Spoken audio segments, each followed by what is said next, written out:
बिहार का जिला रोहतास 2025 में देगा किस पार्टी का साथ? क्या 2025 विधानसभा चुनाव में रोहतास में इंडिया गठबंधन क्लीन स्वीप करेगा या फिर इन चुनावों में रोहतास में बाजी एनडीए के हाथ लगेगी?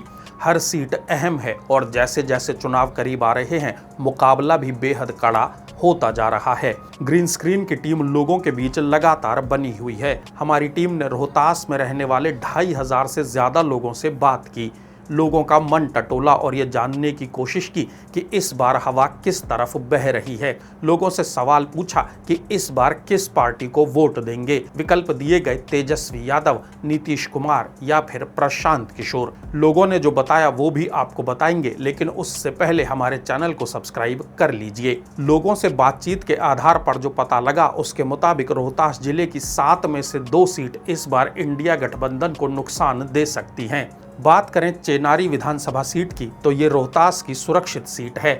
2020 के बिहार विधानसभा चुनावों में चेनारी सीट पर जीत मिली थी कांग्रेस के मुरारी प्रसाद गौतम को और जीत का मार्जिन था करीब 18,000 वोट। इस सीट पर जेडीयू के ललन पासवान चुनाव हार गए थे। माना जा रहा है कि 2025 के बिहार चुनाव में भी चेनारी विधानसभा सीट कांग्रेस को ही मिल सकती है। हालांकि जीत का मार्जिन इस बार घट सकता है। देहरी विधानसभा सीट की बात करें तो 2020 के बिहार चुनाव में इस सीट पर जीत दर्ज की थी आरजेडी के फतेह बहादुर कुशवाहा ने। जीत का मार्जिन रहा था करीब 464 वोट और 2025 के बिहार चुनाव में देहरी विधानसभा सीट आरजेडी के हाथ से निकल सकती है।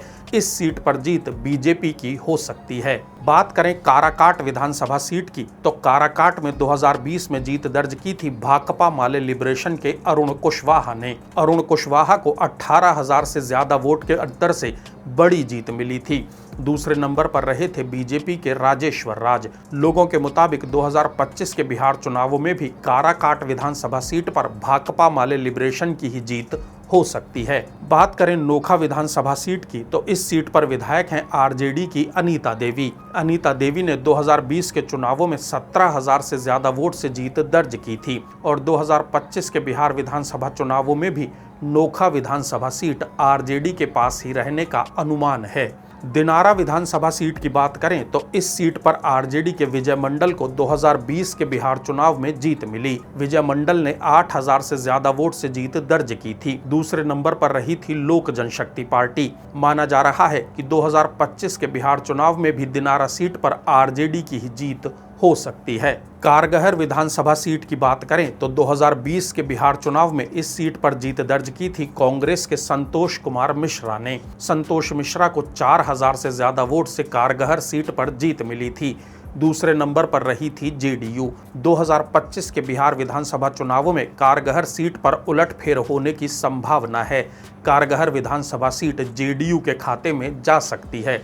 रोहतास जिले के जिला मुख्यालय सासाराम विधानसभा सीट की बात करें तो इस सीट पर 2020 के बिहार विधानसभा चुनावों में जीत मिली थी आरजेडी के राजेश कुमार गुप्ता को। 26,000 से ज्यादा के मार्जिन से सासाराम सीट पर आरजेडी ने जीत दर्ज की थी। इस बार भी सासाराम विधानसभा सीट आरजेडी के पास ही रह सकती है। कुल मिलाकर कहें तो 2020 के बिहार चुनाव में रोहतास जिले की सभी 7 सीटें इंडिया गठबंधन के कब्जे में थी, लेकिन 2025 के बिहार विधानसभा चुनाव में रोहतास जिले में इंडिया गठबंधन को 5 सीट मिलने का अनुमान है।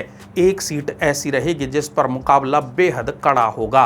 बिहार चुनाव से जुड़े तमाम अपडेट्स पाने के लिए हमारे चैनल को सब्सक्राइब कीजिए और बेल आइकन को भी दबा दीजिए। वीडियो पर अपने सुझाव देने के लिए हमें कमेंट बॉक्स में लिखें। वीडियो को लाइक और शेयर भी करते रहें।